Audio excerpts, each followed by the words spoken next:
ఓం గణేశాయ నమః. శివదేవుని కథా ప్రారంభము.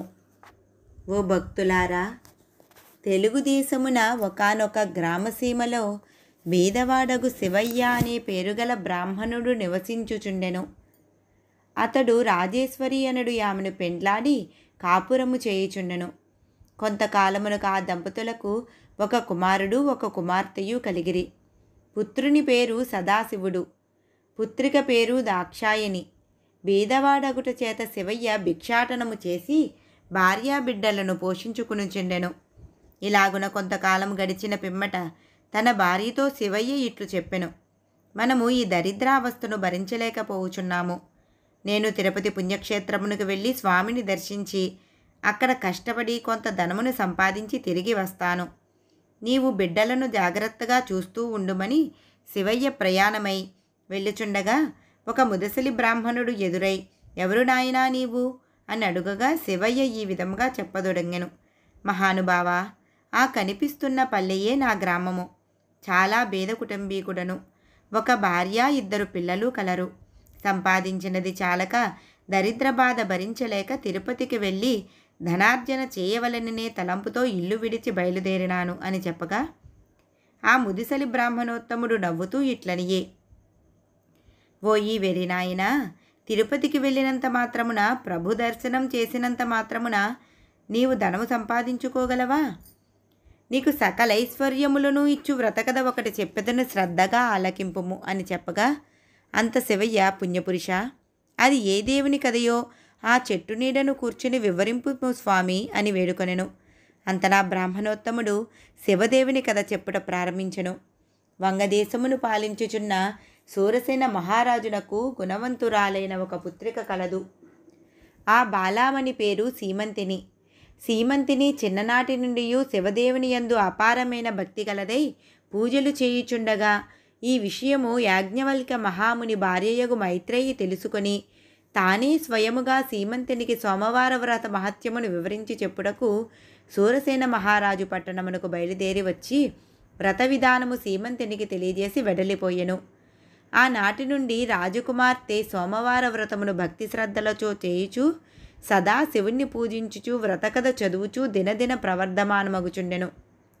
ఇట్లుండగా అంగదేశమును ఇంద్రసేనుడను మహారాజు పాలించుచుండెను. ఆ రాజునకు చంద్రాంగదుడను ఒక కుమారుడు కలడు.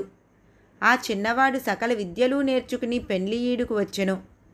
చంద్రాంగదునకు వివాహము చేయవలెననే తలంపుతో ఇంద్రసేన మహారాజు తన కొలువునందున్న మంత్రి, పురోహిత, సామంతులతో యువరాజైన చంద్రాంగదునకు ఎచ్చటనైనా తగిన చిన్నదానిని చూడమని చెప్పి వారిని దేశ దేశాలకు పంపెను. వారనేక దేశములు తిరిగి కడకు వంగదేశ పరిపాలకుడగు సూరసేన మహారాజు పట్టణము చేరిరి. ఆ రాజునకు సీమంతిని అనెడు కుమార్తె కలదని పరిచారకుల వలన తెలుసుకొని రాజదర్శనమునకై ఆ స్థానమునకు వెళ్ళిరి. అంత రాజు మంత్రి, పురోహితులను గౌరవించి తమరు వచ్చిన పని ఏమిటని అడిగెను. మహారాజా, మాది అంగదేశము. మా ఇంద్రసేన మహారాజు గారికి చంద్రాంగదుడనే కుమారుడు గలడు. అతనికి తగిన కన్య గురించి తిరుగుచూ తమ పుత్రికారత్నమగు సీమంతినీదేవి గుణగుణములు తెలుసుకుని ఇచ్చటకు వచ్చితిమి. ఇదిగో మా యువరాజు చిత్రపటము అని చూపించినారు. రాజు ఆ చిత్రపటమును కుమార్తెకు చూపించి ఆమె సమ్మతికి సంతోషించి కళ్యాణ ముహూర్తము నిశ్చయించి మహావైభవముగా వివాహము చేసెను. వివాహమైన కొంతకాలమునకు ఒక రోజున చంద్రాంగదుడు తన వినోదపు చెలికాంటతో యమునా నదీ తీరమున నావపై షికారు చేయుచున్న సమయమున దురదృష్టవశమున ఆ నావ నీటిలో మునిగినది. చంద్రాంగదుడు తప్ప మిగిలిన వారు చనిపోయినారు. చంద్రాంగదుని నాగకన్యలు పట్టుకుని తమ రాజు అయిన తక్షకుని వద్దకు తీసుకుని పోయిరి. తక్షకుడు చంద్రాంగదుని చూచి, ఇతనెవరు? ఇక్కడ ఎందుకు తీసుకుని వచ్చితిరి అని అడుగగా, మాకు తెలియదు. నీటి ప్రవాహంలో కొట్టుకుని పోవుచుండగా మాకు చిక్కుట వలన తమ యొద్దకు తీసుకువచ్చితిమని నాగకన్యలు పలికిరి.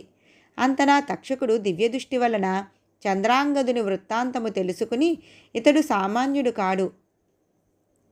ఇతని ధర్మపత్ని సీమంతినీదేవి శివుని ఆరాధించుచు సోమవార వ్రత ప్రభావము గల మహాపతివ్రత.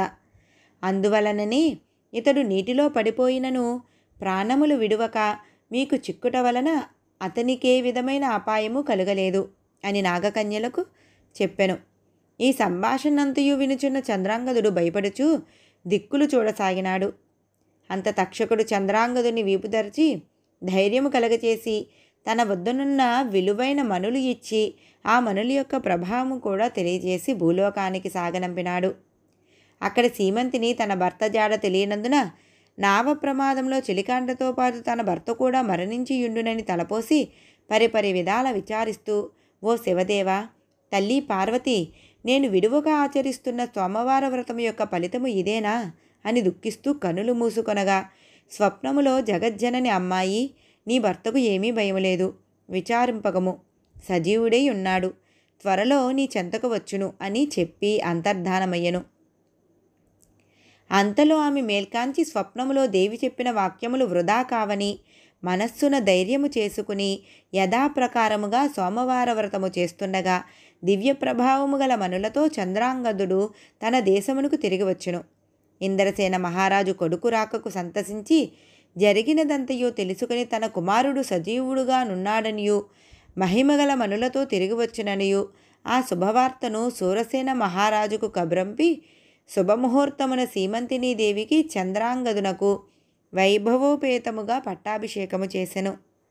సీమంతినీ దేవి చంద్రాంగదులు తమ దేశ ప్రజలకు సోమవార వ్రత ప్రభావము గురించి శివదేవుని మహిమల గురించి బోధిస్తూ ధర్మ మార్గమున రాజ్యపాలనము చేయుచుండిరి. సీమంతినీ దేవి తన సోమవార వ్రత మహిమ వలననే ఐదవ తనము కాపాడుకోగలిగినదని ప్రజలంతా భావించి తాము కూడా సోమవార వ్రతము చేసి సకల సంపదలతో సుఖముగా ఉండి రని ముసలి బ్రాహ్మణుడు శివయ్యతో చెప్పి, నీవు కూడా ఆ వ్రతము చేసిన ఎడల నీకును సకల ఐశ్వర్యములు కలుగునని చెప్పగా, అంత శివయ్య అమితానమంది, మహాపురుష, ఆ వ్రతమెట్లు జరుపవలనో చెప్పవలసినదనిగా కోరెను. అందులక బ్రాహ్మణుడు ఈ విధముగా చెప్పసాగెను.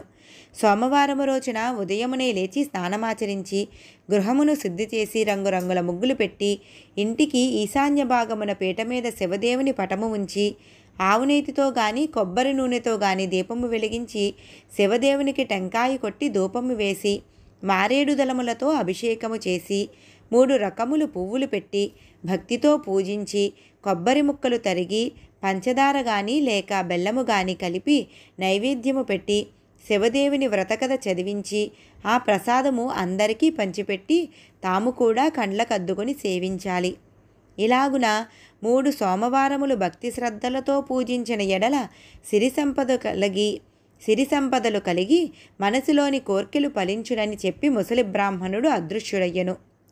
కడు నిష్ఠతో వినుచున్న శివయ్య బ్రాహ్మణుని గానక, ఆహా, ఈ మహానుభావుడే నా పాలిట దేవుడు, నా అవస్థను చూసి నాకీ ఉపదేశము చేసనని భావించి తిరిగి ఇంటికి వెళ్ళి జరిగినదంతయు భార్యకు తెలియపరచును. భార్యాభర్తలు 3 సోమవారములను భక్తి శ్రద్ధలతో శివదేవుణ్ణి పూజించి ప్రసాదము ఇరుగు పొరుగు వారికి పంచిపెట్టి సుఖముగా ఉండగా వారికి దరిద్ర బాధలు పోయి అష్టైశ్వర్యములు కలిగినవి. కొన్నాళ్లకు ధనగర్వముచే వ్రతము చేయడం మానివేసినారు. శివదేవునికి కోపం వచ్చి వీరి గర్వమనచవలెనని మళ్ళీ దరిద్రులుగా చేసెను. దరిద్ర దశలోనున్న శివయ్య మరలా యథాప్రకారముగా భిక్షాటనమును ఒక గ్రామమునకు వెళ్ళి యాచించగా, ఈవేళ మేము శివదేవుని పూజ సోమవార వ్రతం చేసుకుంటున్నాము, ఇప్పుడు భిక్ష వేయుటకు వీలు లేదన్నారు. అయ్యో, సోమవార వ్రతం మరచిపోయినందుననే మాకీ గతి పట్టినది, చాలా అపచారము చేసినాము అనుకొనుచు ఇంటికి వెళ్ళి ఈ సంగతి భార్యకు జ్ఞాపకం చేసనాడు. ఆమె భర్త మాటలు లెక్క చేయక మొండిగా మాట్లాడినది. గత్యంతరం లేక శివయ్య పిల్లలతో నదిలో స్నానం చేసి వచ్చి శివదేవుణ్ణి పూజించి చెప్పుకొనుచు భార్యను వినుటకు రమ్మని పిలిచెను. తాను కథ కూడా వినను అని చెప్పగా ఆ మరునాడే ఆమె నేత్రములు కనిపించకుండా పోయినవి. భర్తయగు శివయ్య, ఓసి పిచ్చిదానా, శివదేవుని పూజ మానినావు, కథ కూడా విననున్నావు, నేను బీదవాడనైతిని, నీవు అందరాలవైతివి కనుక చేసిన తప్పులు క్షమించమని లెంపలు వేసుకోమని గట్టిగా మందలించినాడు. భార్య అలాగున చేసి స్నానమాడి సోమవార వ్రతం ఆచరించి ప్రసాదమును కండ్లకు అద్దుకొని సేవించెను. వెంటనే కన్నులు కనిపించినవి. పోయిన ఐశ్వర్యము కలిగినది. ఆనాటి నుండి ప్రతి సోమవారము ఆ దంపతులతో పాటే ఆ గ్రామస్తులు కూడా శివదేవుణ్ణి మారేడు దళములతో పూజిస్తూ సకలైశ్వర్యములతో తులతూగుతున్నారు. కాబట్టి ఈ సోమవార వ్రతము శివదేవుని పూజ ఎవరు చేస్తారో వారు ఇహమందు సర్వసుఖములు, పరమందు మోక్షమును పొందుదురు. ఈ కథ వినిన వారికి, చదివిన వారికి సాంబశివుడు సకలైశ్వర్యములు ప్రసాదించునని సూత పౌరాణికుడు శౌనకాది మహామునులకు బోధించెను. శివదేవుని కథ సమాప్తం.